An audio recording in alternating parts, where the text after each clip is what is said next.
All right, everyone, thanks so much for joining me on another episode of the Dr. Jenna Show. I'm Dr. Jenna, your host, and I'm excited I have a wonderful guest today. Her name is Michelle Vroom, and she is the founder of Vroom Communications. I also think she has a very cool last name. Michelle has more than 15 years of experience in marketing and communications. She loves helping female solopreneurs learn to market like a boss so they can find and attract the right clients consistently.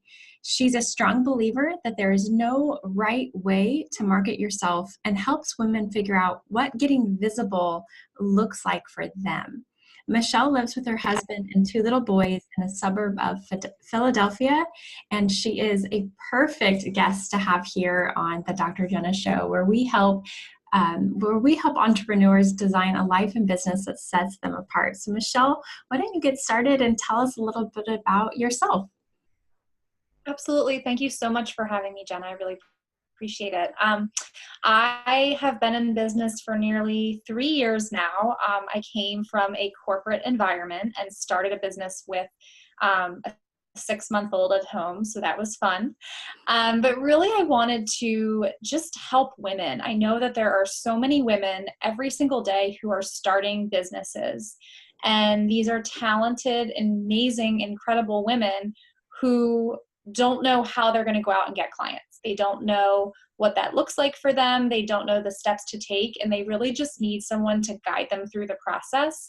I think that marketing feels very complicated to a lot of people, and my motto is it doesn't have to be complicated. It can be very simple if you know what you're doing and if you have a plan for how you're going to get those clients. So I love, love, love working with just high achieving women who are 1,000% committed to their businesses. It takes a lot of commitment to even start a business. So It does. I'm sure that you probably have no problems finding clients because, like I said, there are women every day. Like you said, there are women every day starting businesses, and I meet and talk to and support a lot of these women as well. So tell us what it was like for you to start a business. What was going on at your corporate job that made you really just say, okay, it's time that I start a business? And what did you know? What did you know? How did you know what you wanted to do? Yeah, I've always been in marketing and public relations and just communications in general. I always knew that I wanted to start my own business, but I thought that would happen when I was in like late 40s, early 50s, with kids that were teenagers or out of the house. Later in life, I just envisioned that would happen later in life. Really sure why, but that was in my head. And I had a great corporate job where I could work from home. I had a flexible schedule. It wasn't like anything, bad was happening. Loved my boss. But when I had my older son, as many moms can relate, my entire world changed. And at the time, I was working from home sometimes and also commuting back and forth to Philadelphia. So envision about an hour commute one way. So about 2 hours out of your day, right? You're commuting. My husband was doing the same at the time. And it wasn't what I wanted for my life. I wanted the flexibility to be at home with my child, but I still wanted a career. I still wanted to run a business. That desire never left, but it changed as soon as I had a kid. And so I started to, it's funny, over maternity leave, while I was on maternity leave with my oldest, I heard about a couple of opportunities, like through family members and mutual friends, where there were people who were running businesses who needed help marketing themselves. And those people came to me, and there were a number of them that came to me in this very specific time frame, enough to make me stop and say, what if now is the right time? And it totally threw me because I did not envision that happening. I thought that I would go back to work, and again, this wouldn't be a dream that I would live out until I was older, if at all. And, God surprised me. He brought some opportunities my way, and it became clear that I had a decision to make. And it was not an easy decision, as many people who have started their own businesses know. It was a decision where, you're thinking about leaving a cushy, safe corporate job. And I should use safe in quotes because I don't know that any job is really safe. A cushy, safe corporate job to go out on my own and start a business. And after much conversation, much prayer, much thinking, I decided to take the leap of faith. And while it was scary in the moment, I have not looked back. Wow, that's a really neat story. Tell us a little bit about those conversations that people were coming to you for asking for help.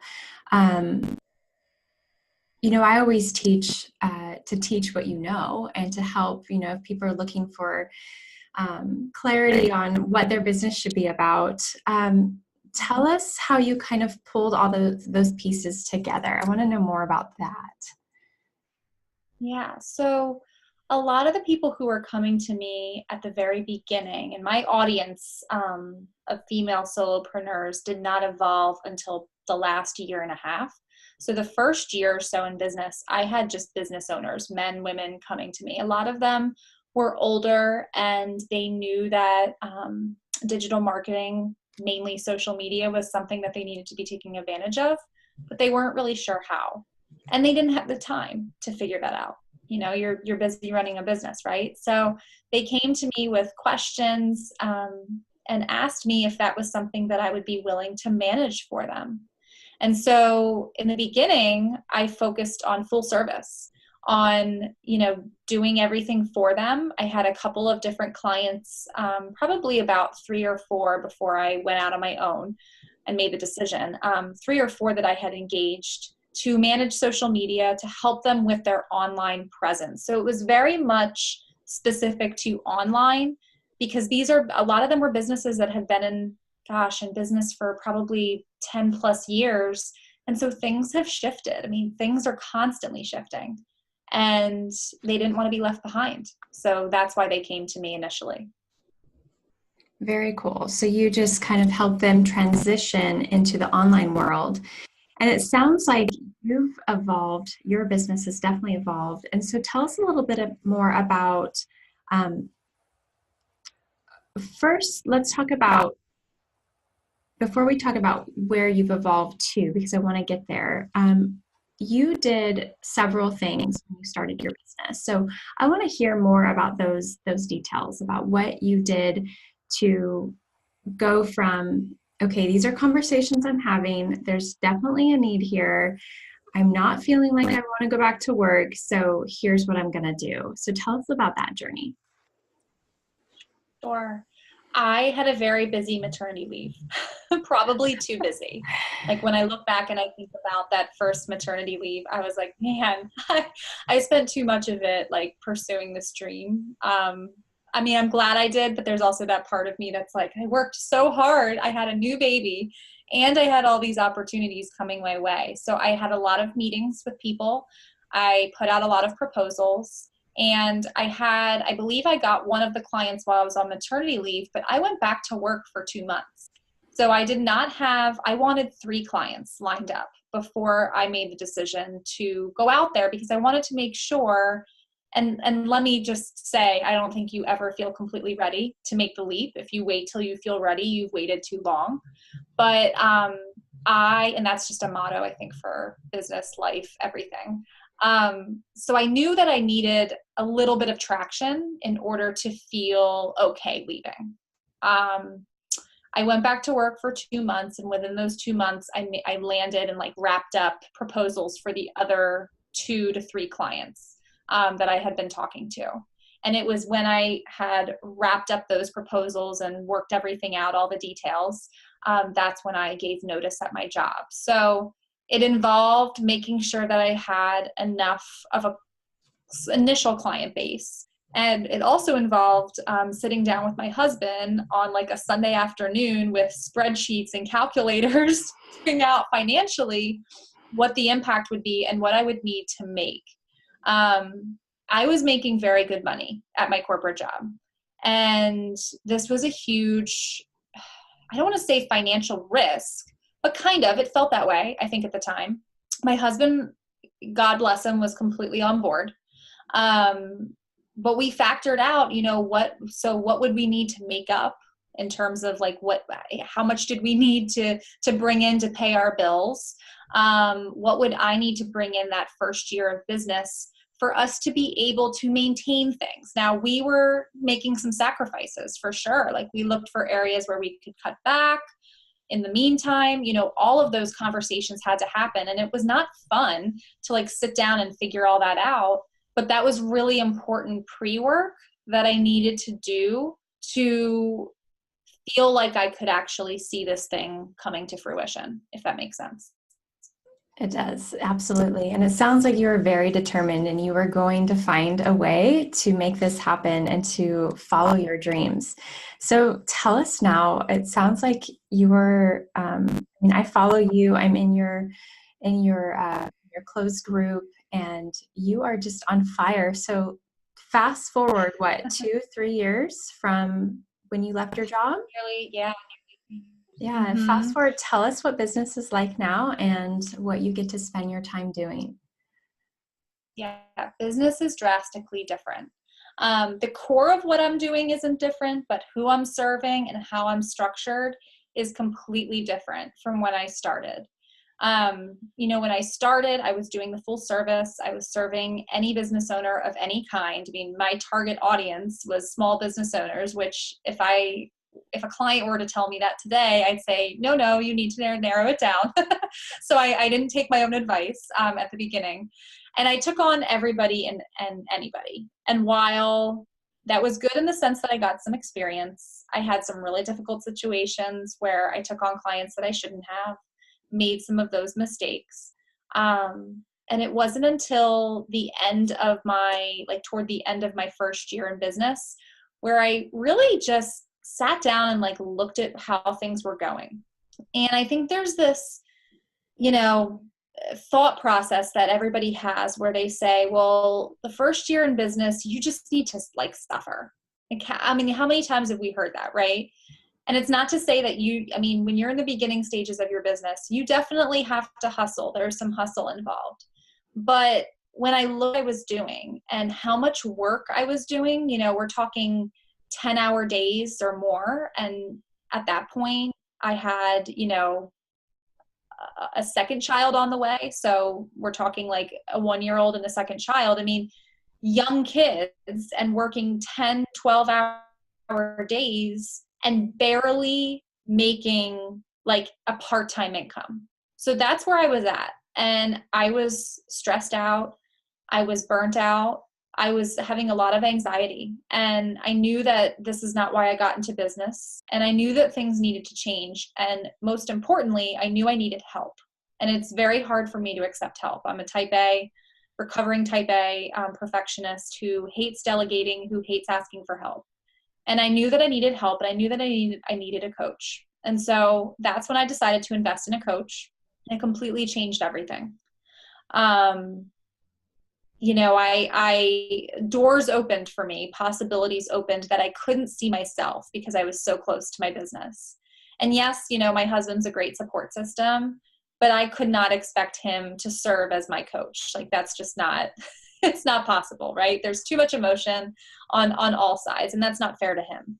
So I invested in a coach, and I invested when I did not have clients coming in. We took money out of savings, like we took it from different places. So I know that that's a struggle, a real struggle that people have when they think about investing.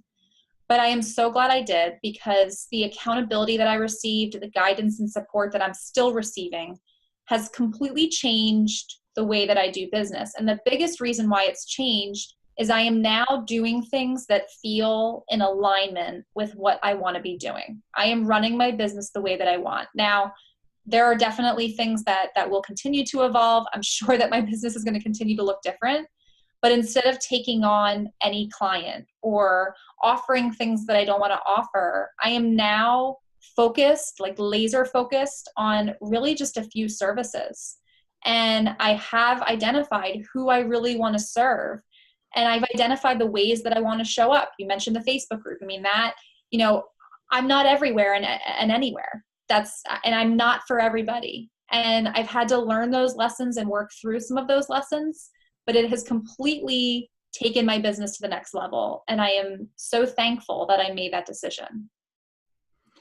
These are so many great lessons. And for anyone listening or watching, these are great lessons just for anyone to soak up and tailor and make their own. If you're trying to grow your business or start a business, one, know that you don't have to suffer. There are people out there like Michelle and myself and thousands of other coaches who can literally, who have done what you want to do and will guide you and direct you so that your pain, your suffering, your struggle.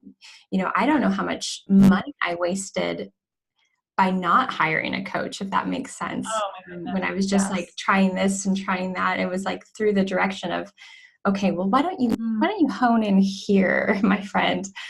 So yeah, I can completely relate to all of these lessons. And I'm happy to have you as a colleague. I feel like we're both in this online world together. Yeah.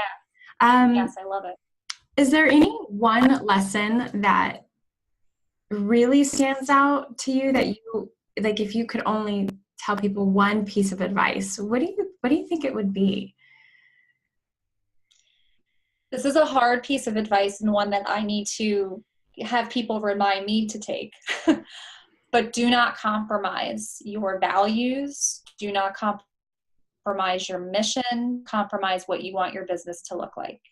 And when I say compromise, that can look like a lot of different things. So when people compromise themselves, they take on clients that they don't really want to serve, or clients that don't respect them, don't respect their boundaries. They work all the time and don't put a stake in the ground for spending time with family. I support a lot of moms who have young kids. So that's a great example, right? Where you've got little kids at home, and whether you have, little kids or big kids, it doesn't really matter, right? It's spending time with family. And a lot of people sacrifice that. Maybe it's undercharging, not charging what you're worth. Maybe it's, choosing to do things because someone said you should, but they're not things that you feel you want to do or you feel, aligned with. I mean, I think we make a lot of decisions, and some of them are very small decisions that don't seem like big decisions, but we make a lot of small decisions day in and day out. And some of those compromise what we're all about. And if you keep making those decisions over time, you'll turn around and say, this isn't the business I wanted when I started. And I see a lot of women facing that where they're not happy in their business. And I'm sure, you see this too, Jenna, they're not happy. They're not living out their passion. And it's like, well, why did we get into business to begin with?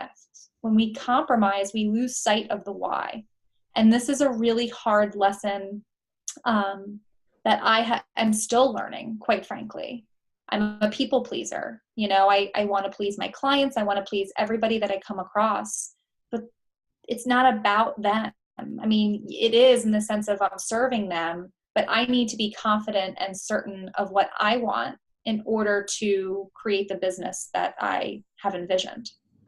And ultimately, if you stay true to your values and you don't compromise and you take care of yourself first, ultimately you get everyone better results. You get yourself better results, and then you're getting your clients better results. And it's just this win-win cycle. So there's so much truth in that. And I can completely relate. Michelle, this is so much great value. And this is just the tip of the iceberg of what you provide, even for free in your Facebook group. So tell us a little bit about how people can find and connect with you. And you have so many great resources. So let's just tell everyone about how we can find you and connect with you and learn more. Sure. Well, my Facebook group is definitely the best place to connect with me. It's called Market Like a Boss. So if you search for it in Facebook, you will see it. It is a group where I show up daily and I go live a lot with different resources and tips and things to think about when you are marketing. How do you get clients? Maybe certain things that you're doing right now or not doing that are causing you not to get clients, and how to fix that and how to turn it around.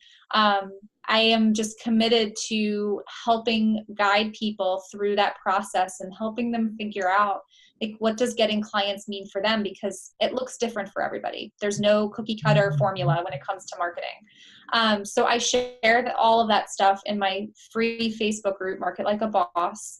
So I highly recommend that people check that out. I also have a great resource called, it's a free guide that I offer called 5 Steps to Get Clients Like a Boss. And it takes people through a 5-step framework that I've helped many of my clients work through, that really helps them lay the foundation. It's like building a house. You have to lay the right foundation if you want to get those clients. So this guide will take you through the steps of how to do that. So what do you need to consider before you even go out and get those clients? How do you go out and get them? And then how do you do it again and again and again, right? Because it's not just get one client and then have a dry spell. It shouldn't be hit or miss. And this guide will help you figure out what that looks like for you. So I highly recommend that people check that out. If they go to my website at vroomcommunications.com, they can access that guide and download it for free. And it'll just help give them a jump start, help them figure out what all of this could look like, because there's so many options. And while that's a good thing, I think it makes people feel very overwhelmed.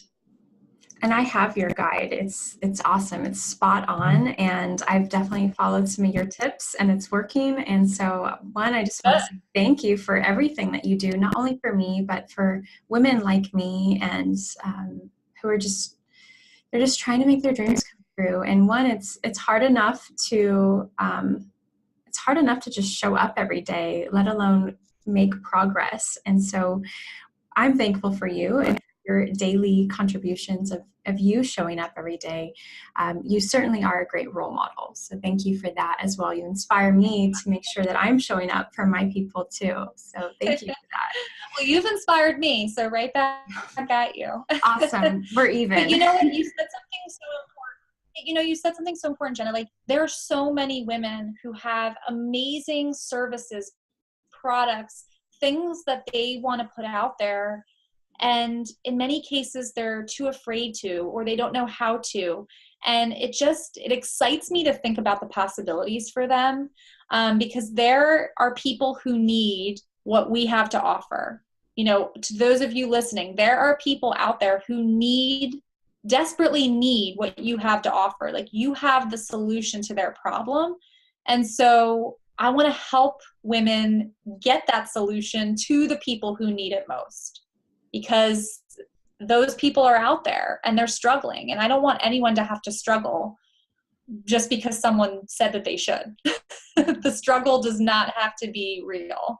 Yeah. And I don't want anyone to do that. I want women to be able to put themselves out there and to get visible and to build a profitable business that supports them, that supports their family. There's so many amazing women building businesses and raising families. And I just think that's so incredible. And I love being able to help them in any way that I can. Yes, you and me both. I love it. So, Michelle, I have one more question. I'm going to kind of put you on the spot here.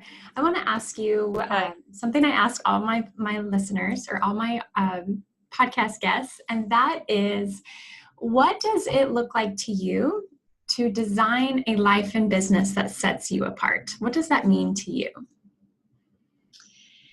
I think to go back to the no compromise, it's being very firm about what's important to me. So for me, my faith and my relationship with God is extremely important. It's something that I have talked about. It's something that, like even just taking time every day to pray about the direction of my business, that is so important in grounding me and helping me keep perspective on what's really important, right? Because I think we get so wrapped up into making business everything that we forget about the life that it's supposed to support.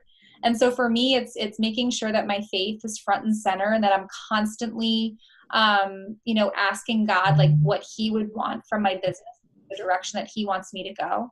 It's also, setting aside time, intentional time to be present with my kids. My kids are 3 and 1. So they're This is the precious time before they go to school where they're here with me. And designing, a business that fits that. I work part-time, my kids are out of the house Tuesdays and Thursdays, and that's when I get most of my work done. And while it can be stressful and chaotic at times, it's important to me that I'm there and I'm present with them. And I have designed a business structure that allows for that. And I will never compromise in that area. So when you talk about designing a business, I mean, that's truly what I'm doing. I'm designing a business that fits the needs of my family at this stage. That will probably look different when my kids are older and they go to school. And it's funny because when I started my business, I didn't really think that you could design a business. I thought that you just had to suffer. You had to work, crazy hours and make very little money until you finally got traction. And that has, as soon as I shifted my thinking and worked with somebody to help me shift my thinking, that's when I was able to say, no, I get to decide. I get to decide what that looks like. And so for me, it's having that, I don't even want to say balance because I don't know that there is such a thing sometimes, but being able to have my business, but also support my family and be present with them. That is number one for me. Perfect. Perfect answer. And on the Dr. Jenna Show, what I love most is to inspire and support any entrepreneur, especially maybe you'll probably want me to niche down my audience here, but aspiring entrepreneurs, driven entrepreneurs, heart-centered entrepreneurs who also want to design a life and business that sets them apart. And I know that this interview with you was full of inspiration and support. So thank you, Michelle, for everything you provided. And thank you, everyone, for listening and tuning in. We'll make sure to put the show notes below so that you can find and follow Michelle. Thanks so much and have a great day.